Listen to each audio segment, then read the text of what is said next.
আমি সেই মেয়ে। বাসে, ট্রেনে, রাস্তায় আপনি যাকে রোজ দেখেন, যার শাড়ি, কপালের টিপ, কানের দুল আর পায়ের গোড়ালি আপনি রোজ দেখেন, আর আরো অনেক কিছু দেখতে পাবার স্বপ্ন দেখেন। স্বপ্নে যাকে ইচ্ছে মতন দেখেন, আমি সেই মেয়ে।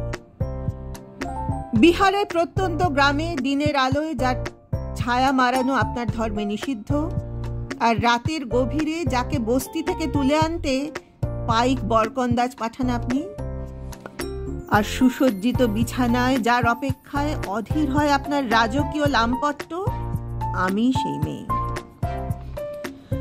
আমি সেই মেয়ে আসামের চা বাগানের ঝুপড়ি কামিন বস্তি থেকে যাকে আপনি নিয়ে যেতে চান সাহেবি বাংলোয় মধ্যরাতে, ফায়ার প্লেসের ঝলসে ওঠা আলোয় মোদির চোখে যাকে দেখতে চান, যার অনাবৃত শরীর, আমি সেই মেয়ে।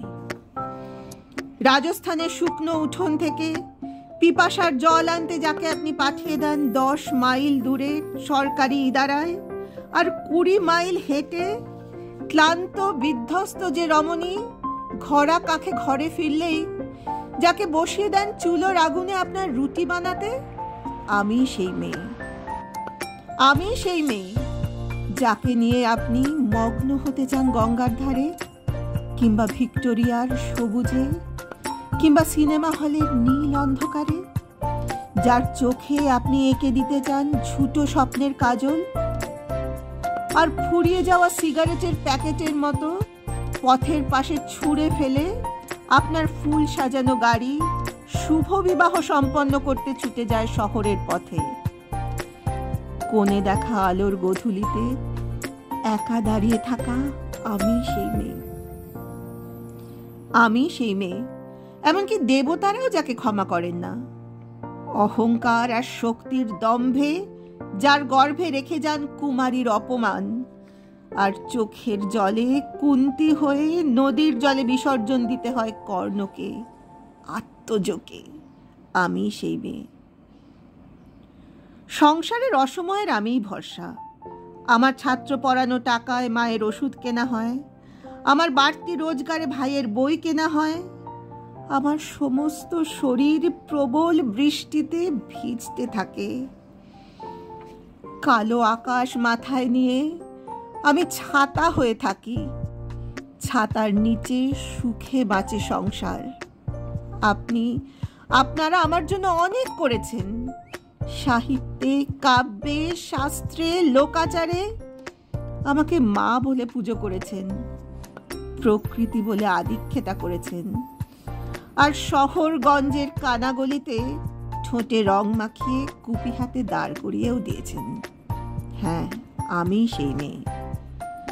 একদিন হয়তো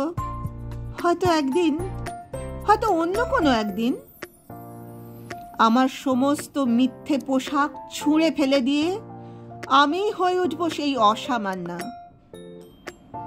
খোলা চুল মেঘের মতো ঢাকবে আমার খোলা পিঠ, দু চোখে জ্বলবে ভীষণ আগুন, কপাল ঠিকরে বেরোবে তেজ ও রশ্মি, হাতে ঝলসে উঠবে সেই খড়গ, দুপায়ের নুপুরে বেজে উঠবে রণদুন্দুভি, নৃশংস অট্টহাসিতে ভরে উঠবে আকাশ।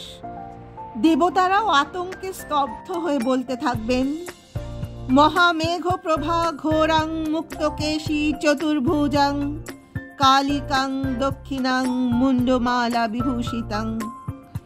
বিভৎস দাবানলের মতো আমি এগোতে থাকবো, আর আমার এগিয়ে যাওয়ার পথের দুপাশে মুন্ডহীন অসংখ্য দেহ ছটফট করতে থাকবে। সভ্যতার দেহ, প্রগতির দেহ, উন্নতির দেহ, সমাজের দেহ। হয়তো আমি সেই মেয়ে, হয়তোবা